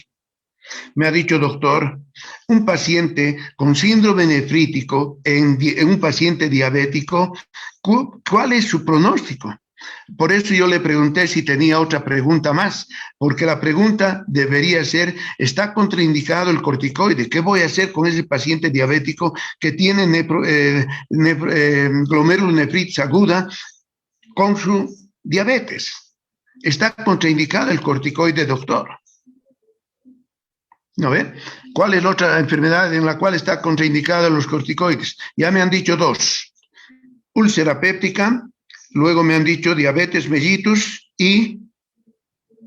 En una infección viral, disculpe, doctor. Sí, pero más que infección viral, todo depende del virus también, ¿no? Porque ahora mira, en esta pandemia, en el coronavirus, utilizamos el corticoide. Pero hay otra enfermedad en la cual no se usa. Enfermedad de Cushing también, doctor. No. Más sencillo es. Jóvenes, tienen que leer su farmacología. Es ahí donde estamos fallando. Esa enfermedad es sencilla, pues frecuente en nuestro medio. Es una enfermedad de los pobres. ¿Qué tienes en tu mochila?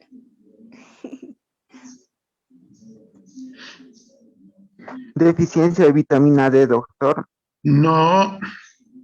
En Bolivia nadie tiene deficiencia de vitamina D. Tanta radiación solar a la que nos exponemos se convierte la 11, la hidroxi 25 dihidroxicalciferol en 1,25. O sea, harta radiación tenemos. Yo creo que en Bolivia no hay deficiencia de vitamina D, pero la deficiencia de, a ver, otra enfermedad frecuente en nuestro medio. Osteoporosis. No. Tuberculosis. Doctor, sería la tuberculosis porque presenta depresión, doctor. ¿No ve? Miren, después de tantos intentos recién estamos pudiendo decir, y no saben todos, sino algunos están intentando. La tuberculosis, pues jóvenes. A ver, dale corticoide a un paciente con tuberculosis, vas a diseminar la tuberculosis. Por eso yo digo, tienen que saber los medicamentos que van a usar, sus acciones, sus contraindicaciones, tienen que saber. Si no saben, están dando por dar y van a tener problemas. Entonces, 3 contraindicaciones tenemos de los corticoides. Úlcera activa, se perfora la úlcera. Si le das corticoide con úlcera a un paciente con úlcera, se perfora. Diabetes mellitus, acentúas la diabetes. Y tuberculosis, diseminas la enfermedad. Pero ahora lo que el John me ha preguntado es, doctor, ¿cuál es el pronóstico de un paciente que tiene diabetes mellitus y síndrome nefrítico? Yo pensé que me iba a decir por qué está contraindicado los corticoides. Bien, entonces el pronóstico de ese paciente con síndrome nefrítico y diabético es igual que el del resto, ¿no? Lo que tenemos que hacer es controlar la diabetes. Y como está contraindicado el corticoide, entonces voy a tener que utilizar insulina para controlar la diabetes y darle nomás el corticoide en las dosis que están establecidas, ¿no? Entonces, para eso voy a usar la insulina, pues, porque si no, no voy a poder controlar la diabetes. Y lo que tengo que hacer es tener controlada la diabetes y tratar la enfermedad de la glomerulonefritis. Y la glomerulonefritis se trata como les he dicho. Le voy a poner la penicilina, le voy a dar el corticoide, le voy a dar el gastroprotector, le voy a dar el antihipertensivo, ya sea IECA o ARA. Cualquiera de los dos le voy a dar. Voy a hacer el mismo tratamiento, solamente que tengo que controlar la diabetes. No puedo controlar con tableta, tengo que hacerlo con insulina. Mientras controle la enfermedad, voy a utilizar la insulina. Una vez que he controlado el síndrome nefrítico, voy a ir retirando poco a poco también la insulina, pues. Entonces, y le voy a dejar con medicamento para la diabetes por vía oral, lo que siempre tomaba. Entonces, eso así se hace, ¿no? Así se hace.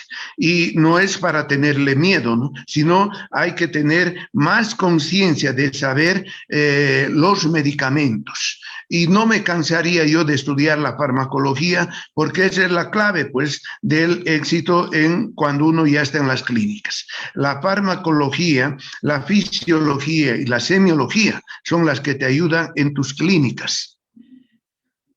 Muy bien, ¿alguna otra pregunta?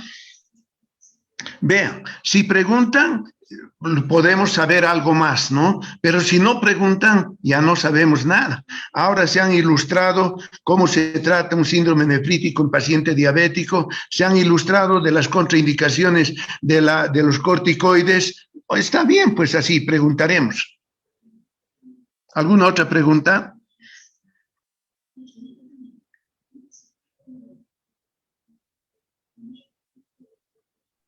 Doctor, en el caso del embarazo, ¿cómo está contraindicada la administración de corticoides? En una paciente que tenga síndrome nefrítico,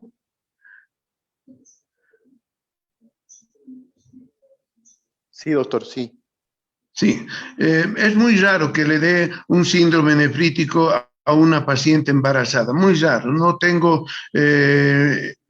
No hay reporte en la literatura de que haya sucedido eso. Pero si es un síndrome nefrítico por lupus, voy a tener que utilizar corticoide. Ya les he dicho, la medicina es ciencia y arte, ¿no? Entonces, tengo que sopesar los pros y los contras del uso del medicamento frente, digamos, al embarazo. ¿Qué tengo que priorizar? el embarazo, producto del embarazo o a la madre.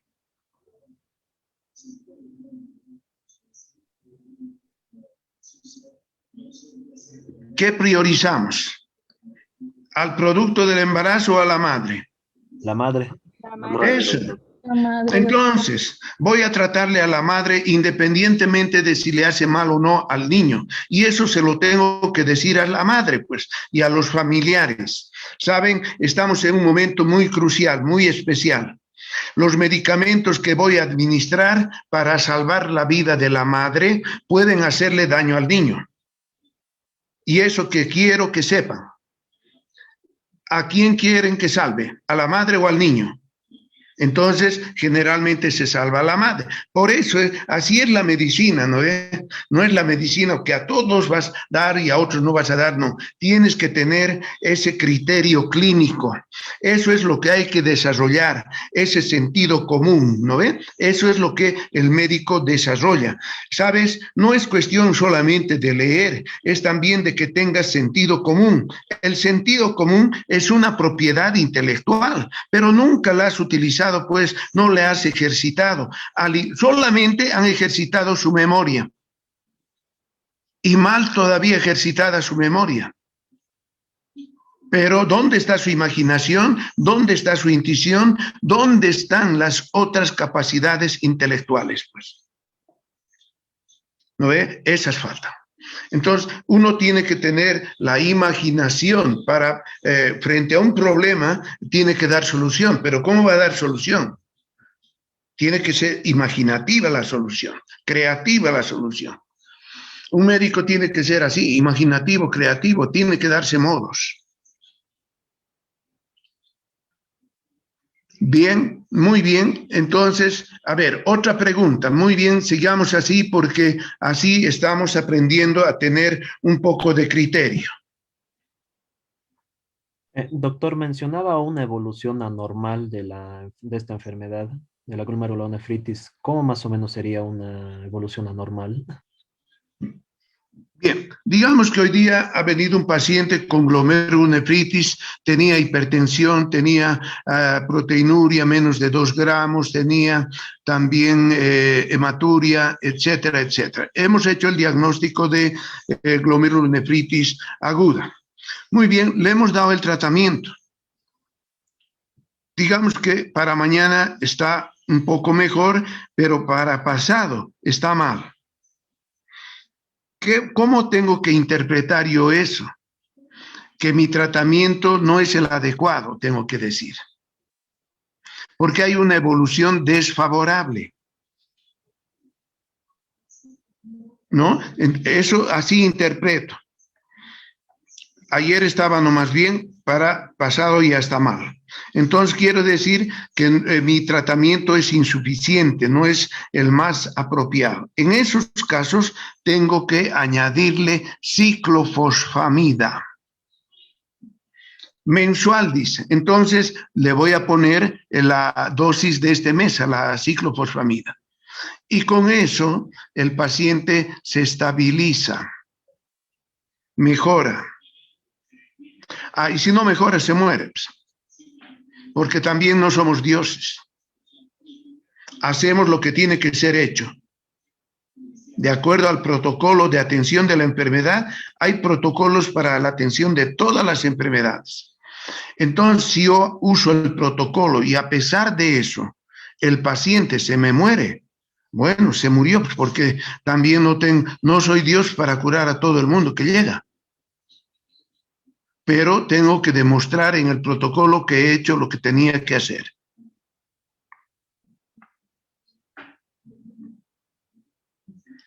Cuando ustedes atienden pacientes, si se les muere un paciente, algo dentro de ustedes también va a ir muriendo. Puede morir su ego.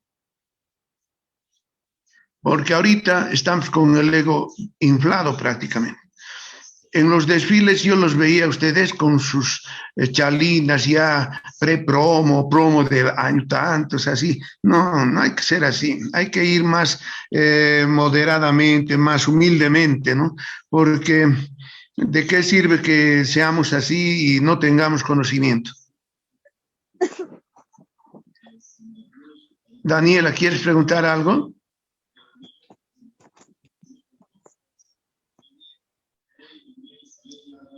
Adelante, Daniela. ¿Alguna otra pregunta? Sí, yo, doctor, otra vez yo. Quisiera preguntar si... Adelante, Alejandro, primero y después la señorita. Quería preguntar, doctor, si existe una línea, una barrera la cual se cruza antes de que un paciente requiera diálisis o pueda curarse. Sí, hay un límite. Eso lo vamos a ver cuando avancemos insuficiencia renal aguda y crónica. Pero te diré,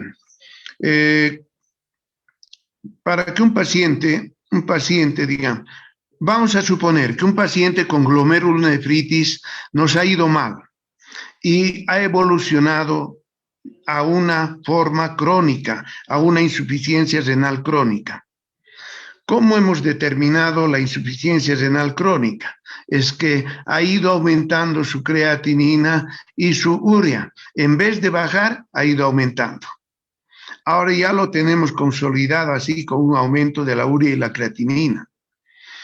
Cuando la creatinina avanza de lo normal es de 1 a 1.2 miligramos por decilitro, el valor de la creatinina normal. Con esa creatinina normal, el riñón filtra 125 mililitros por minuto. Ese es su clearance, ese es su filtrado glomerular. Pero cuando el paciente tiene una creatinina de 2, prácticamente la mitad de su riñón ya no está funcionando. Y eso está comprobado siempre.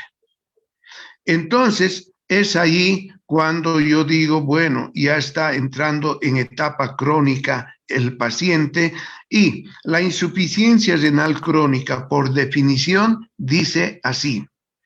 Es el deterioro lento y progresivo e irreversible de la función renal. Si llegamos a 2 de creatinina, no hay modo de volver atrás.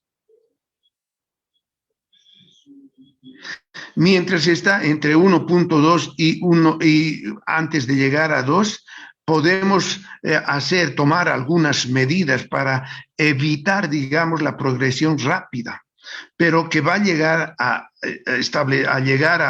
2 la creatinina en un paciente que ya ha empezado a degenerar sus nefronas, sí, va a llegar. Es que, mira, cuando se mueren 100 nefronas, no pasa nada, porque tienes 1 millón de nefronas en cada riñón. Se mueren 1000, tampoco pasa nada. Se mueren 10.000, tampoco pasa nada. Hasta que se afectan 500.000 nefronas. Ahí sí, tu riñón dice creatinina de 2. Y ya no hay, es irreversible prácticamente.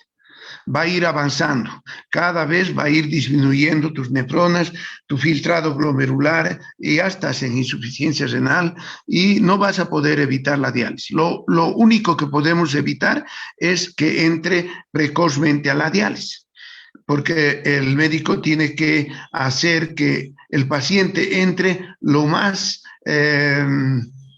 lejano posible la diálisis. Para eso tendrá que hacerle cuidar al paciente, no sé, muchas cosas hay que hacer. Pero eso lo vamos a ver cuando estemos avanzando insuficiencia renal aguda y crónica. Señorita, su pregunta. Doctor, yo quisiera saber si en el síndrome nefrítico agudo puede presentarse nicturia o si esta patología no es frecuente. No, en el síndrome nefrítico agudo estamos diciendo qué signo sintomatología se presenta. Y se presenta hematuria, proteinuria. Y la frecuencia urinaria puede estar normal. No hay alteraciones en el así diurnia, nocturna, no hay. no hay alteración. Lo que estamos señalando, eso es lo que hay. Hematuria, proteinuria. ¿De acuerdo? Muy bien. ¿Otra pregunta?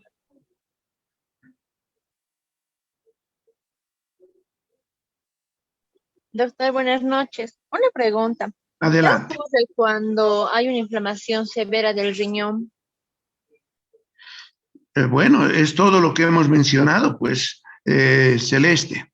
Hoy día hemos hablado de una inflamación de todos los glomérulos del riñón.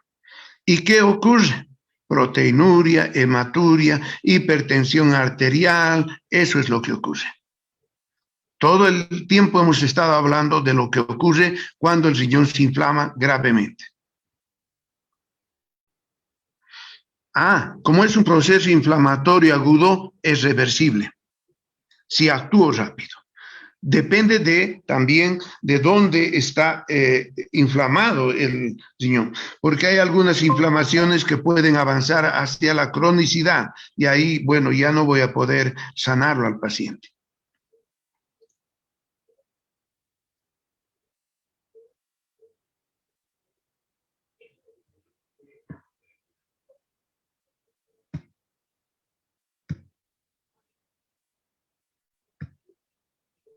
Bien, entonces, mira, todo lo que hemos hablado hoy día es de un proceso inflamatorio agudo de los riñones.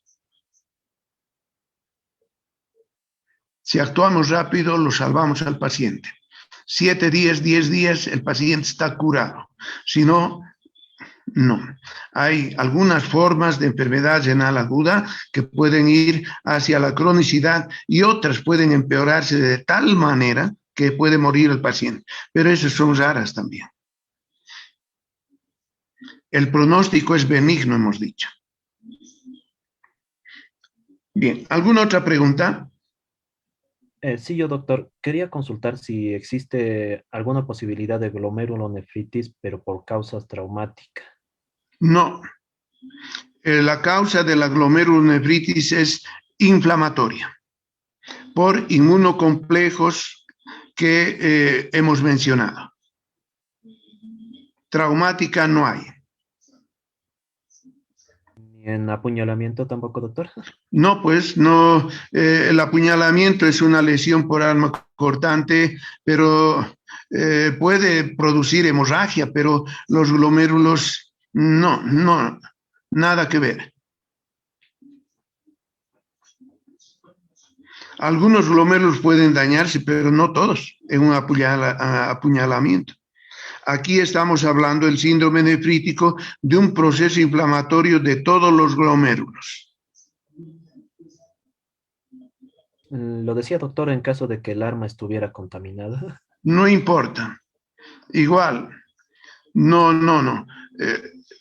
Las consecuencias de esa arma contaminada, o sea, el puñal no va a afectar a los glomérulos, afectará a los que atraviesan nada más, el resto puede estar bien, aún así sea contaminado, ¿no?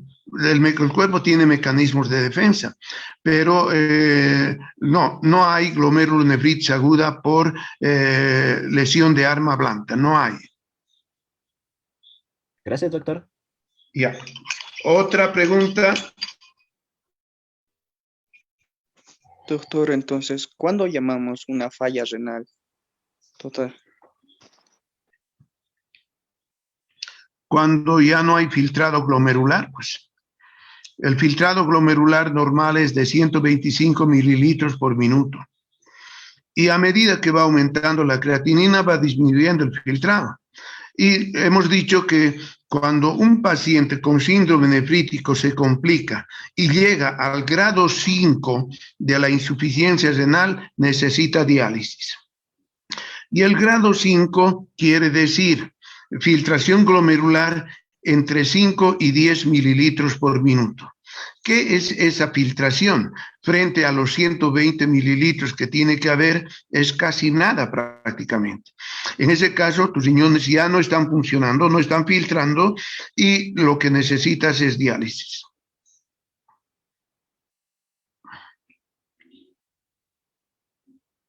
¿Alguna otra pregunta? Doctor, buenas noches nuevamente.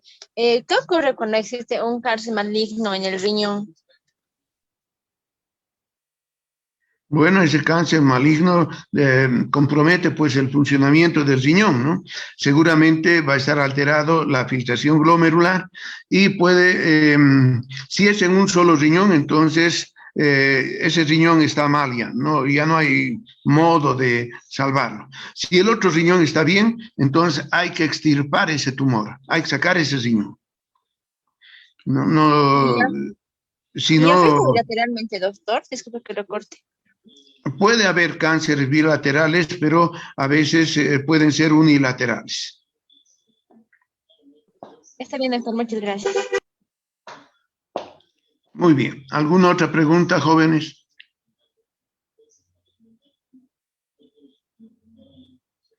Bien. Entonces, nos estaríamos viendo la próxima semana. La próxima semana vamos a ver el síndrome nefrótico. Es diferente del síndrome nefrítico. Y ya lo van a ver ustedes. Y espero que repasen los medicamentos. A ver, lean ustedes síndrome nefrótico, pues, y repasen los medicamentos que se usan, para así venir aquí con algo de conocimiento, ¿no? Entonces, eso haremos para la próxima semana. Buenas noches, jóvenes. Buenas noches, doctor. Buenas noches, Buenas noches, doctor. Hasta luego. Hasta luego. Buenas noches, doctor. Buenas noches, doctor. Buenas noches, hasta luego.